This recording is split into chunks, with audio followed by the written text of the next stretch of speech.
We are live. So welcome everyone. Thank you for being with us here today. We have EJ Brown talking to us about newsletters. You're from FastSpring, right? So that's that's pretty cool. And you've done a lot of work with FastSpring in terms of building their email audience and engaging people through the email format, which we have yet to talk about today. So you're the first person, so you get the floor. And, you know, we're all about sort of email marketing and engagement via email. So what I'm going to do is I'm just going to mute myself. I'm going to turn off my video. I'm going to give you the floor. Awesome. All right. Thanks, Adrian. And hello, everybody.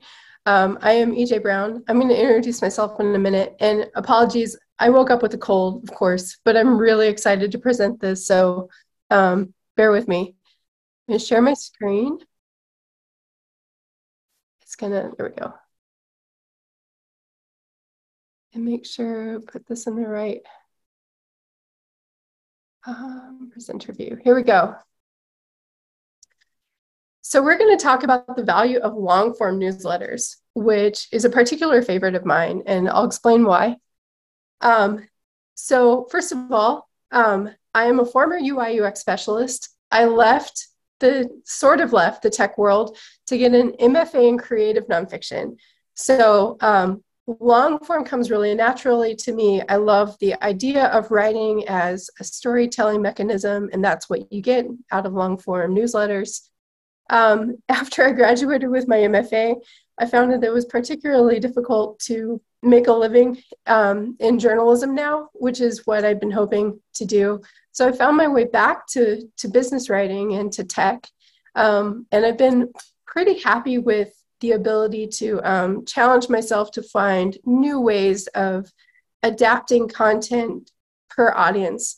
So I'm currently the senior content strategist at FastSpring, and FastSpring is a global payment solution for SaaS and software companies. We help SaaS and software companies sell around the world, remit taxes, localize the payment methods that software companies take, and things like that.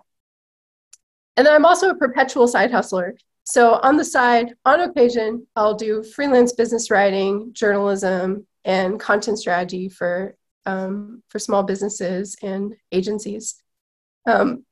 Freelance content strategy, if I consult with companies who are not seeing the results that they'd like from their blog or other content-based projects. So we'll get to that at the end. What we're going to cover in this hour: why newsletters and why long form specifically, use cases for long form content versus other formats, 2 newsletter success stories, one from FastSpring and one from a digital magazine that I was a lead writer and editor for at a time, and then recommendations for things to test specifically for long-form newsletters. So I'm going to jump right in. It is the golden age of newsletters. We've been hearing it for a while, and they're still coming on strong. In 2020, the New York Times published this piece about journalists leaving publications to start their own newsletters. There's a lot of reasons for this. Newspaper jobs are drying up. Freelance rates are plummeting, which is partially why I don't do journalism full-time. There's no stability with online publications, and writers and editors are constantly facing the threat of layoffs. So it's a rough time if you want to be a writer. But these journalists have something that no publication can take away from them: a personal brand. Former Verge writer Casey Newton explained to New York Times, "You might follow a publication, but it's more likely you care about an individual reporter or writer or YouTuber or podcaster. People are increasingly willing to pay to support those people." Oh, and I've got chat. As a journalist, I feel you. Yeah, thank you. Yeah, feel free to add comments or questions throughout, and I'll try to get to them or hold them. We've got time at the end also to talk. What we're finding, though, is it's not just journalism that's affected by this. Independent researchers are leaving universities because of lowering rate of tenured positions, and they're finding that more people interested in those specific topics that they're researching are willing to support them privately. Business specialists are turning to newsletters and blogs over books or one-time consulting gigs because newsletter subscriptions provide a more consistent means of income. We see the same with celebrities and thought leaders trying to find a new medium to expand their reach and get their thoughts out there. In other words, why are everybody turning to newsletters right now?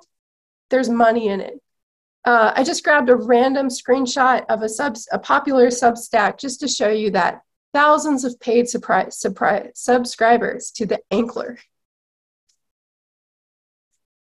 Back to the golden age of newsletters. Everyone is trying to capitalize on this phenomenon. ConvertKit published that their number of active sellers doubled between 2020 and 2021, while the number of paid subscribers to Substack newsletters quadrupled from 2020 to 2021. Now, there are many skeptics to this number, but even so, even if there's not 1 million subscribers, and that's in 2021, the number has probably grown over the past year and a half, we're still seeing a huge number of people learning how to support themselves and build platforms in the newsletter industry. So, I'm going to click play. There we go. I just wanted you to see how long one of these emails can be from a popular newsletter writer, Packy McCormick, who writes a Dose of Optimism newsletter. He's a business and investment writer, and his Substack has, at the end of 2021, it had 80,000 subscribers. I don't know what it's up to now, but even in early 2021, when he just had 30,000 subscribers, he was selling sponsorship packages for $3,000 to $20,000 a pop. And Substack just rolled out pledges. So even though it's a free newsletter, he can ask his free subscribers to pledge a certain amount per month or per year if they're getting value out of the newsletter. And he currently has it set for $100 a year if you're enjoying the newsletter. So there's money to be made here. Now, if you're running a small business or agency, you might be wondering why this impacts you. You know, you might not see yourself as a thought leader, or, you know, this is not the medium that makes sense in ways of promoting your business or agency. But here's the thing.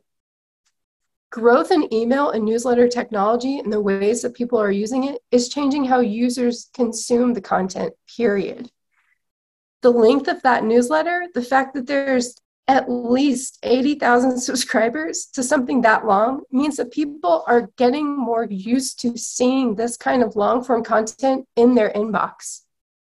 One possible outcome of this is that they're going to be less likely to want to have to move to your blog, your website, etc., to read things that they want to read if they're already getting used to just opening up their inbox on their phone to get the content that they're enjoying. There's one other technology that's impacting this, though. Companies like Slack or whatever Microsoft's equivalent, I always forget, is changing how business people consume email at work. So we see people spending less time in their workday reading business emails because they're talking to their coworkers, et cetera, on apps like Slack. But meanwhile, people are spending more time checking their personal email per day. If you're a B2B agency, there's more competition for people's time in a business inbox. I would argue that that's more of a reason to do something bold and meaningful, like a long-form newsletter.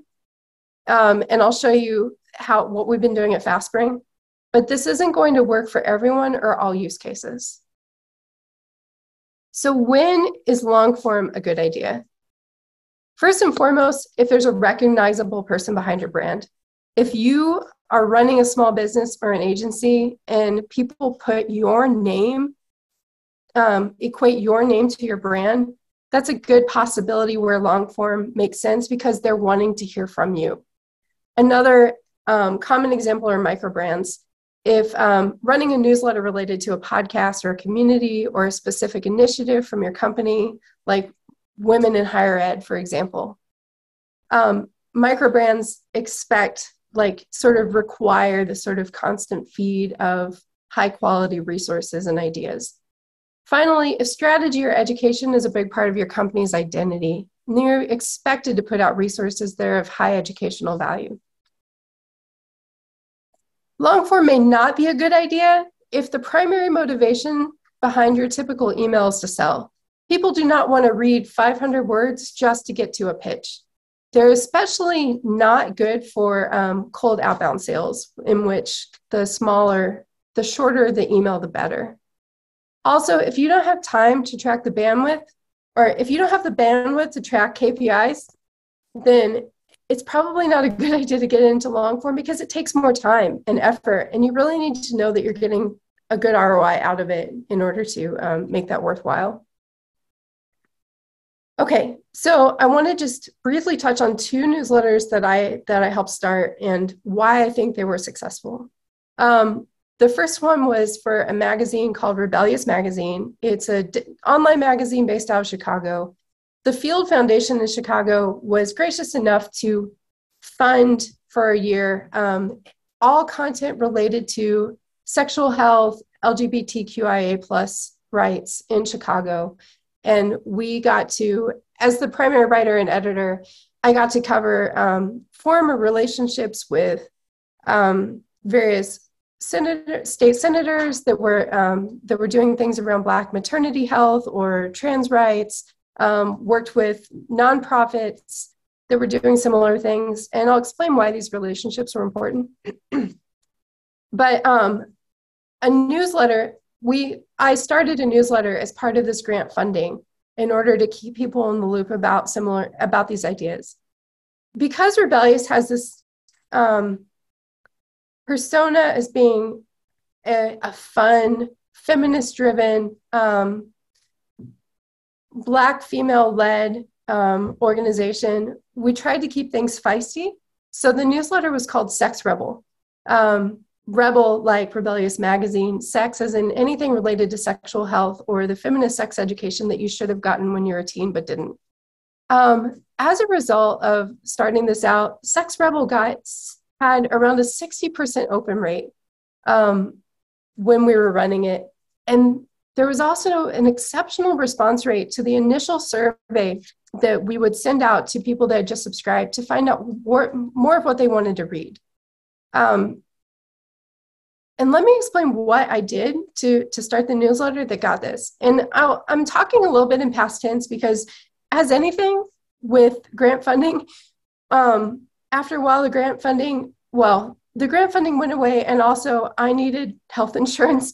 So I left Rebellious Magazine to join FastSpring, and the newsletter did not survive my leaving, unfortunately.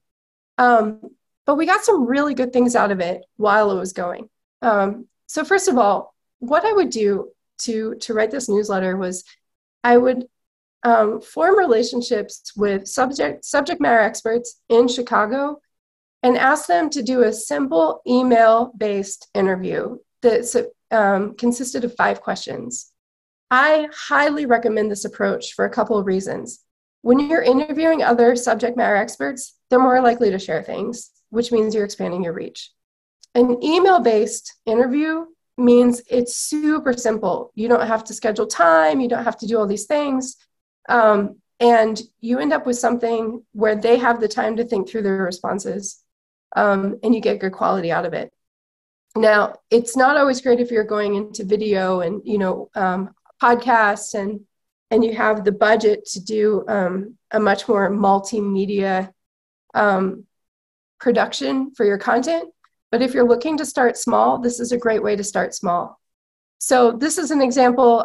I interviewed Eden, who is a trauma-informed yoga instructor and yoga-informed psychotherapist, about body-focused treatments for trauma, and published it first as a newsletter. And then after a few days, then I published it on the blog. For each of these these interviews that I did, I would post at the end that subscribers to the Sex Rebel newsletter saw this first. And if you want these, what did I say? Become a subscriber to get similar interviews and post them straight to your inbox twice a month. Why this works super well. The people that were consistently reading Rebellious magazine, knew that they liked the content. And they liked the content before signing up for the newsletter. So they were more likely then to read it because they were already engaged in the content. The other thing is it works the other way as well. People who were subscribed to the newsletter got value without needing to go to visit the website. So that 60% open rate, that comes from knowing, like, I know I want to read this. I know I'm less likely to visit the website. I can just read it now and get quality content. Also, as soon as they would sign up, we would send them the survey as a part of that, like, thank you for subscribing email. We had a really high response rate to the survey, and it helped feed then the types of content we were creating. So the ways that we would get people into the newsletter was what I showed you on those articles about saying that subscribers to the newsletter saw this first.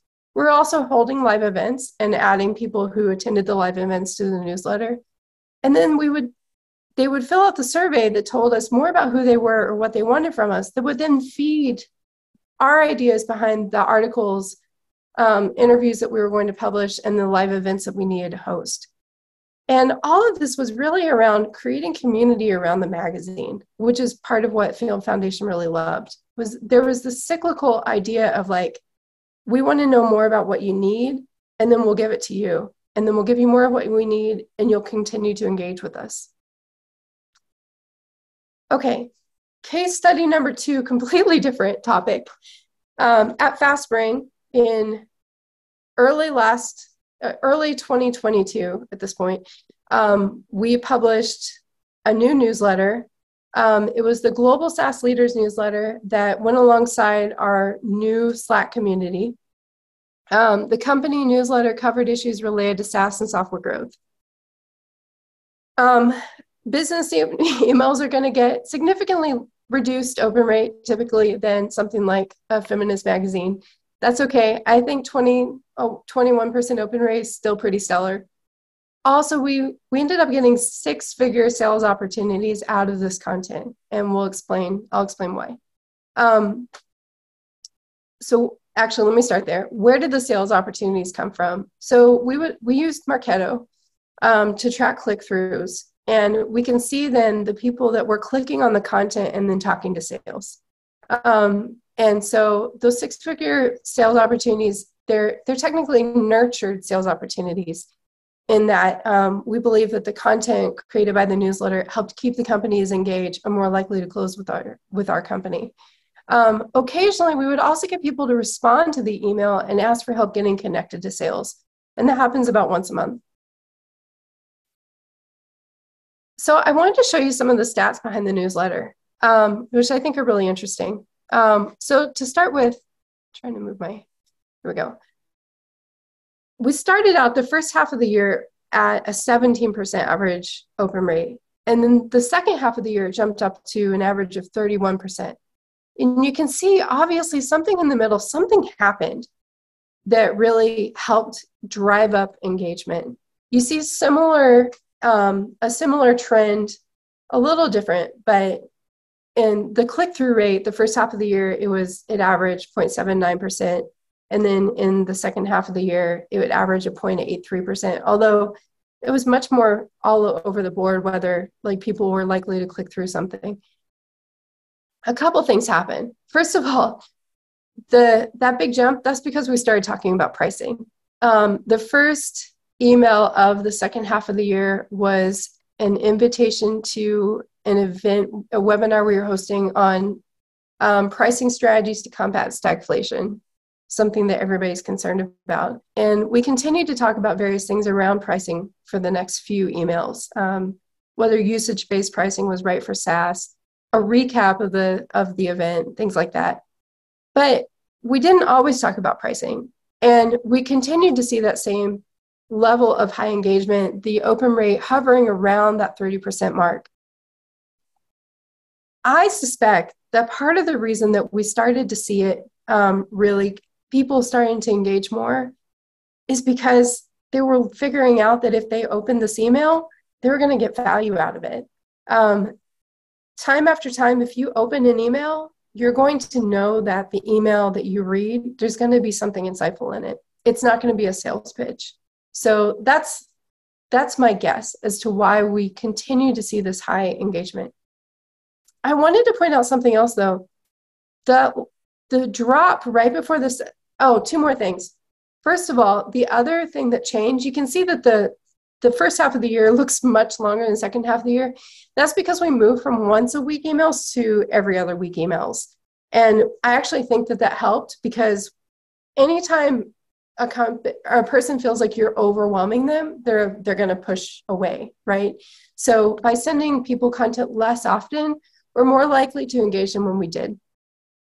But that drop right before the second half of the year, even though it has the one of the lowest open rates and the lowest click-through rates, that last email was an email telling people that our CEO was a part of our Slack group and wanted to talk to you. And we saw that we had this huge spike in new requests to join the community after that email. So even though you're seeing a lower open rate and a lower click-through rate, the company got a lot of value out of that email. So stats in and of themselves don't always tell the whole picture. Now, I showed you Packy's, Packy's super long email. Long form doesn't need to be that long in order to be engaging. Some of our best open and click-through rates, the emails were only 135 to 235 words. So, but what you can see is in the screenshot of one of those emails that had the best open and click-through rates is there's actual value being provided in the email itself. You don't have to click through something to take something away. So Alicia asked, would you say a monthly newsletter is too long apart between emails? Is biweekly better? I think that this is something that you just need to test. I think that every user group is completely different. We're actually thinking about moving to the monthly newsletter as opposed to biweekly, because writing this kind of long form stuff, even twice a month with a really small staff, gets a little untenable. So the thing is, if you're going to do something monthly, it needs to really it needs to really land, because you've only got one shot then per month to engage your audience.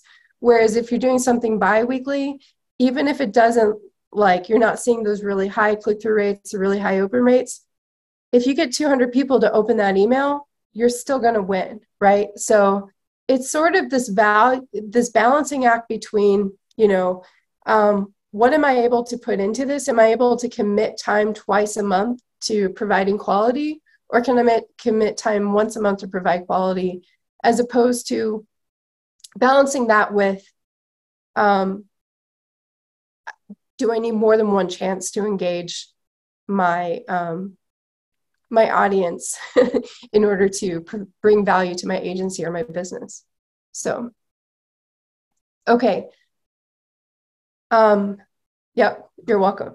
So open rates, click-through rates, long form doesn't need to be super long to provide value. It just there needs to be value without having to click through. I'm going to show you some examples of times where I think businesses really missed that mark. I think it's the next slide. We'll see. Oh, I lost my thing. Here we go. Make it memorable without needing to click. So these are two examples of emails, newsletters from companies, organizations that I had in my inbox that I wanted to show. They're both examples where you have to click through in order to provide any value. So I think that they both missed a mark in that if they just been a little longer and gave some hint or some tip, then it would make it more likely that you would remember that email and or the company, and you'd be more likely to want to read more. So long form doesn't need to be super long. My suggestion is, if you want to start somewhere, just make them long enough that you're providing value in the email itself. Click-through rate implies the CTA. What actions are you calling them to, if not sales?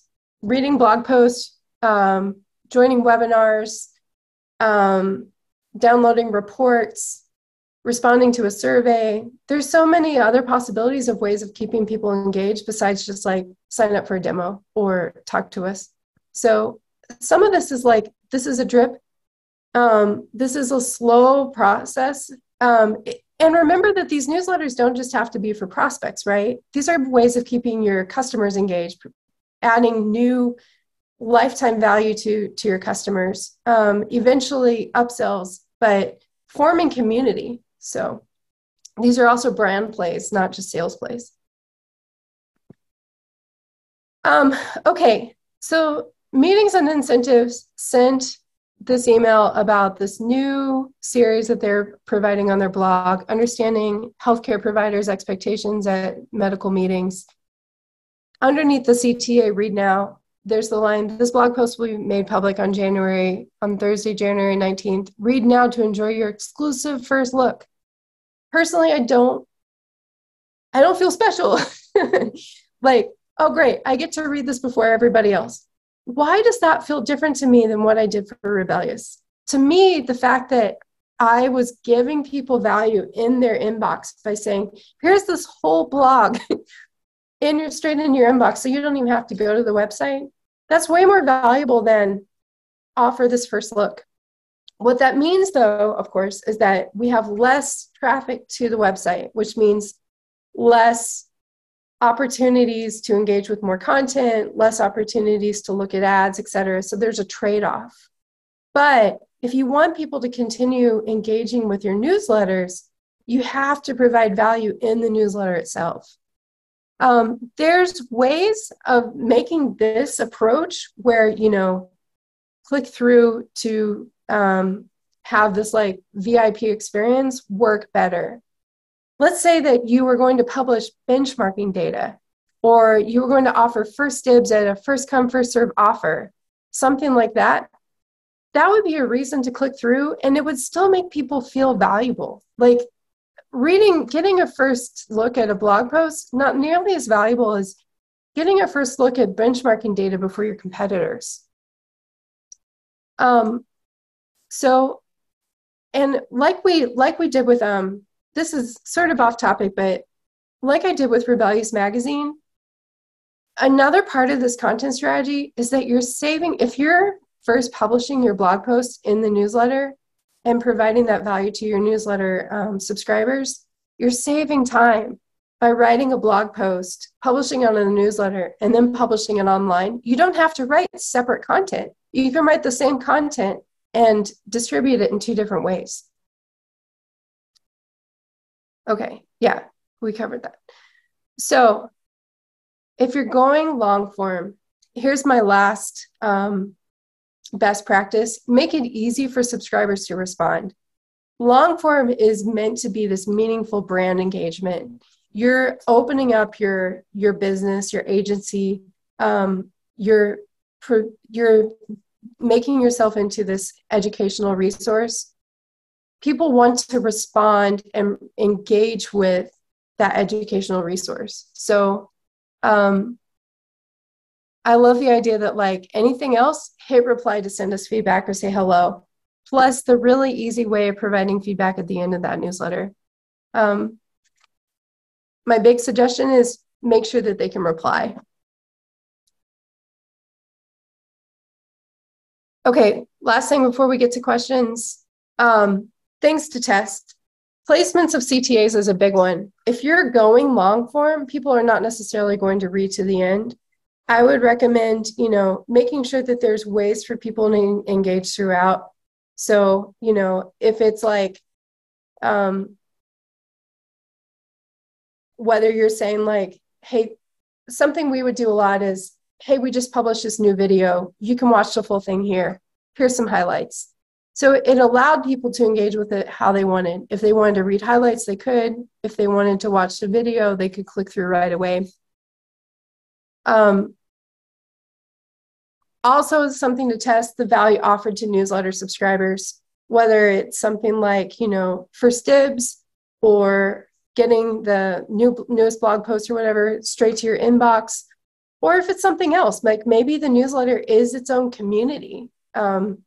So you could test out the value that you want to keep people engaged. The length of the newsletters. So, I showed you how some of our best newsletters were only 135 to 235 words. That's just the start for us. We're now starting to add more events or visit. FastSpring is going to be at more conferences throughout 2023 than we have in the past. So listing where you can see us and meet us is something we're adding to the newsletter. More quarterly product news. So I think that you can play with the links of newsletters and just see like what's keeping people engaged and what's providing value, as well as like what people want to read. And then finally, personalization.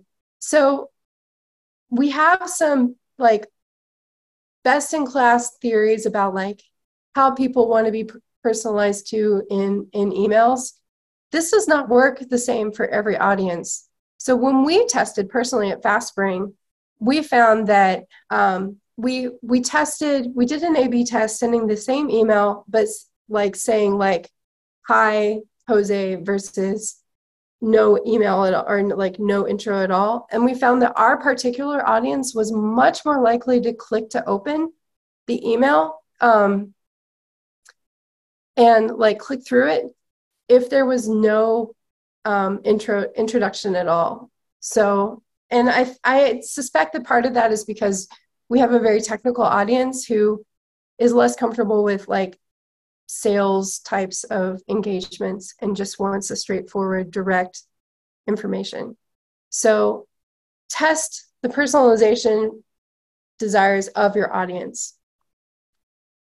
Finally, I just want to say that one of the things that I love about this is that it allows you the opportunity to test out different ideas or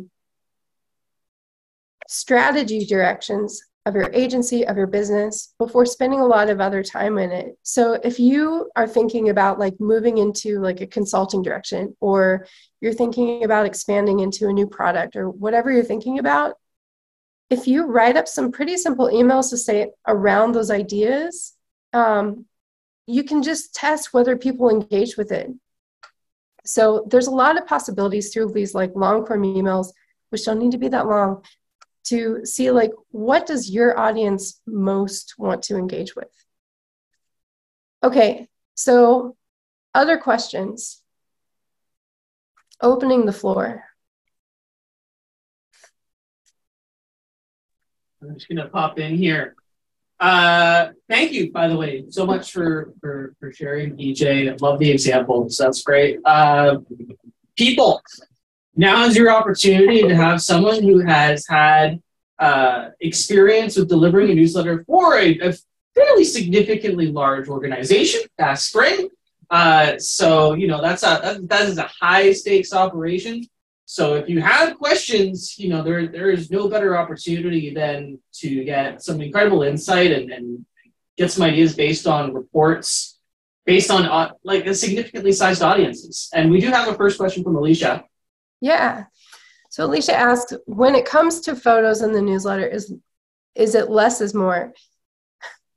I think that you need to figure out what technology you're sending it through. Like, it works unless it slows down the email. Like if the email is hard for your mobile device to download or hard to open, then you're going to lose out, right?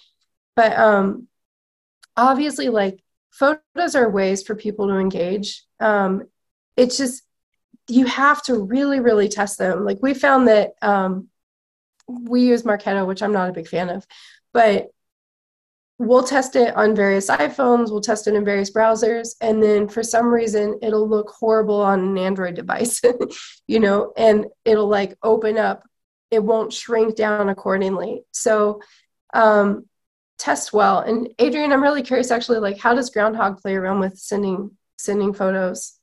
I'll bounce it back to you about like testing photos on various devices when sending emails. I am a huge fan. Here's the thing. I actually am really bad at sending long form. I don't do a lot of long form, which maybe I should do more, because you're making a really serious like case for it. So I typically do like really short form. I'm not sure if anybody like follows Sticker Mule, like, or again gets their emails in the inbox with like a sentence at most. And so like I've been really experiencing like super short form is like where I've been really going, like micro emails rather than long form emails. I typically try to avoid images, mostly because especially like high-res images, I try to avoid them, mostly because inboxes don't like them a lot of the time, and they can adversely affect placement in the inbox. And so a lot of I'm just going for top of inbox, trying to get in that main folder, right? So if you train your audience though to like go to like the promotions folder or the updates folder, and you have images and they're trained and they're highly engaged in that way, then I really don't. Then images aren't necessarily a weakness. But for me, I'm all about, because I don't have a long form newsletter. I'm about just like trying to get to top of inbox. So I don't really. I can't say for certain. If you're training your audience to go read your long form newsletter, I don't imagine that images would have any sort of negative impact. I think as long as they don't negatively impact readability. Right, exactly. Yeah, and I don't know. I've been just like looking at so many newsletters, thinking about putting this together, and there's this really high, very pretty newsletter that Adobe sends out, and you expect that of Adobe. You want something really visually stunning from Adobe because it's Adobe, but it also it didn't provide any value. Like, it was a bunch of like, go read this now types of links. For the emails that we send, if we're adding an image, it's twofold. It's going to be something like these screenshots from these reports that we're sending, or that we've just published, so that people have that value in the email. And these screenshots, they're tiny, so they're not hard to inboxes don't mind them that much. The other emails or images that we tend to send are like the little screenshots with the play button to go watch videos, or images with little quotes in them. And it is like, the thing is, like, if you want to treat a newsletter like a magazine or its own publication, you have to have some images or visuals in there to keep people engaged. But there's a lot of businesses in particular where it just looks fancy without providing any value. And I'll keep coming back to that word value. If you have something that looks really good, but there's no real depth behind it, you're not doing yourself a service by making it pretty. And what's interesting to me, design is not engaging. Exactly. Yeah. A lot of the like really popular long form newsletters that are coming out, they're not pretty. We don't need them to be pretty, because my favorite is The Hustle. If you ever see The Hustle. Oh yeah. Right? Like, their newsletter is very standard, but it's very value packed, right? So design is not engaging, right? Content is engaging. Natalie, I haven't forgotten. I'm going to come back to you. Gary asks, in the past, using ActiveCampaign or Constant Contact, I used to have a ton of images. With Groundhogg, I have not tried too much with images. I did not see a way to embed images next to text in the content as with one of the other tools. I think, Adrian, that's a question for you. Yeah, I mean, you can. Like, if you're using the visual editor, you can just drag in images through that. If you're using the basic editor, just like insert image as you would with like, the old school WordPress way, which is the one that I use. Like, I do plain text email only. I don't do design. I'm just like value near the top, no scrolling, looks good on a mobile phone, right? And I try to. I mean, I send out a GIF on Groundhog Day of like Bill Murray saying it's Groundhog Day again, and that's really the only image I send pretty much all year. Other than that, it's just like plain text email. I find that as far as our deliverability, our engagement goes up without images for the short form email. But again, it very much depends on, if you're sending a high value long form newsletter and the audience is expecting it, right? Then that's a different circumstance than for us, where let's say we want to send like a promotional thing. I think a promotional thing would be better served via like a micro email. Yeah. So that's a different use case. Yeah. Yeah. With long form, it has to be a commitment that you have to treat this as its own channel that you're going to keep up, just like starting a podcast or anything else. Like if you're starting a newsletter and you're not just sending out quarterly business emails or whatever, then the newsletter is something that people will not only come to expect if they're enjoying it, but they get used to the way that you're sending it, or like what to expect inside of it. So you can't just all of a sudden like send a really long email, or once in a while ad hocly, right? Like without any schedule. Or go back and forth between long emails and short emails, and like you're just gonna throw people off. Like, but if you start this, and give it time to see if people will start to engage with it, but then that's what they'll expect from it, and that's why they'll open it. So now we ask, what is your editorial process? How far ahead do you plan your newsletters out? Not long enough. We have for a larger organization, we have a very small content team. So I feel like we're constantly hustling at the end. What I will say is that our newsletter is a part of our quarterly campaign planning strategy. So we try to publish one big data storytelling report per quarter, 2 different thought leadership interviews, and we're launching our own podcast next week. So the podcast interviews are a big part of our newsletter. So writing the newsletter has just been a part of like, okay, we've got this report. That's what the newsletter is about. Moving to a monthly is going to be super helpful, because after a while, how it goes. It's like, well, we had this interview slated and then somebody had to cancel or somebody was sick, and then it's 2 weeks out, and, and then all of a sudden your newsletter's late. So if you don't have a big organization, like we don't have a big organization, like, I think giving yourself some grace. The Substacks and the people that are making money off of it, people are making money off of it. So they have to be consistent, because there's pledges involved and sponsorships involved. If you're not making money off of this, and, it's not like you're the thing that people like, it's not your product, then people will give you some grace, so you can publish it late. People are not going to notice. What they are going to notice is when the name comes up in their if your name comes up in the inbox and they know the last time they opened it, they learned something that helped grow their business or helped improve their lives, they're more likely to open it the next time, no matter when it comes. So that was a very honest answer. Nancy, I'd like to try newsletters for a financial client. Not sure if we succeed with edutainment type read. Yeah, a lot of it has to do with your financial client's brand, obviously. Like, are they edutainment-like, or is that what they want to go for? Because obviously this is a huge part of, this is a huge extension of a company's brand.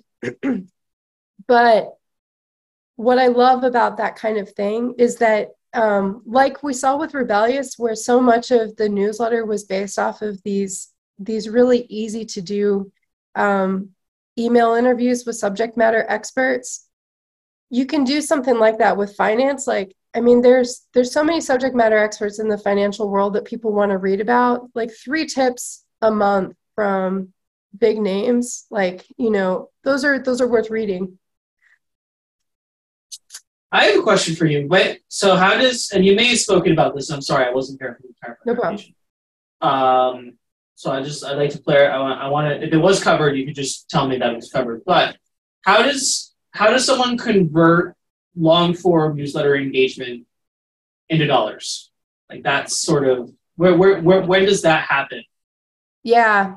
So it depends on the business and depends on the strategy. For Rebellious Magazine, the reason that, it converted in two ways. The newsletter kept up engagement with people on the website. It helped us learn who our audience was, which then helped us renew the grant funding. So basically Field Foundation was happy with us. So we got more money. It also then it allowed us to form this kind of community where people were willing to pledge to keep the magazine going. So if you're providing value, if you're like a nonprofit or a media publication that people know is always like, hand to mouth, then working on like a Patreon style or whatever, or, help us keep this going by giving us $5 or whatever, then obviously like providing value through these long form newsletters is helpful. On the other side of like business emails, like what we're doing with FastSpring, I did cover this a little, that we're able to see that like people clicking through the emails and engaging with content was a part of like what helped our sales team know what they were interested in. So then it gave our sales team good fodder for what they should put in their demos, things like that. I think that the other way to turn this into dollars, though, like I was saying, like is like test out ideas. Like if you're interested in launching a new product, if you're interested in like moving into a new sector, whatever it is, before you spend a ton of time in R&D, and developing out, send a couple of emails like to show like, oh, I have an interest in this space. Do you have an interest in this space? Is this going to engage with my audience? That's another one. But I think that the sky's the limit to how you can move these sort of long-form newsletters, turn long-form newsletters into dollars. It just has to be a part of your business's growth plan. Mm-hmm. I think, yeah, just treat it as sort of a treat it not necessarily treat it as a communication channel that supplements like a sales team or data collection or marketing, but don't treat it as a value first and not as like a sales tool. Also treat it as a way of like really showing what your brand is. Once again, like if you are a person if you have a person associated with your company that's really well identified with that brand, people want to hear from them. They don't want to hear from the company. They want to hear from that person. So this provides another opportunity for that person to stand out and to show the company's values, show the company's goals, etc. All right. Well, are there any other questions for EJ? Okay. I think we're done. Yeah. Well, thank you so much, EJ, for sharing. From the chat, it sounds like people got terrific value out of this, and my fiance is actually on this call, and she's slacking me. It's like, oh my god, we have to start doing a long form newsletter. That's awesome. And so she's got a ton of ideas. So I'm going to be doing something with them soon. For some reason, I had my now I'm lost. 1 second. We're going to just here. How you can get in touch with me. So here's my offer to everybody. Let me move this back into slideshow mode. There we go. My typical rate, $150 an hour for anything around content strategy consulting. If you mention this webinar, you get 40% off for the first 5 hours, so $90 per hour consulting. Here's how you can get in touch with me. betterb2bcontent.com is my business writing portfolio. So thanks, and feel free to reach out with questions too. Well, thank you so much. I appreciate you taking the last hour out of your day to share your value with the audience. Obviously, this was a value first presentation for you, in addition to the long form newsletter content. So thank you so much. Thank you everyone for attending and giving EJ your time. We are appreciative. We have 2 more sessions starting in around 8 minutes. So go use the washroom, go grab a coffee, go grab some water. EJ, stick around for some of the other sessions. And we'd love to have you as part of a Groundhogg Day event in the future. And Perfect. Thank you so much. Thanks, Adrian. Thanks, everybody. Reach out to EJ, go see her website, pay for her consulting services, write long form newsletters. We'll see everybody in the next session.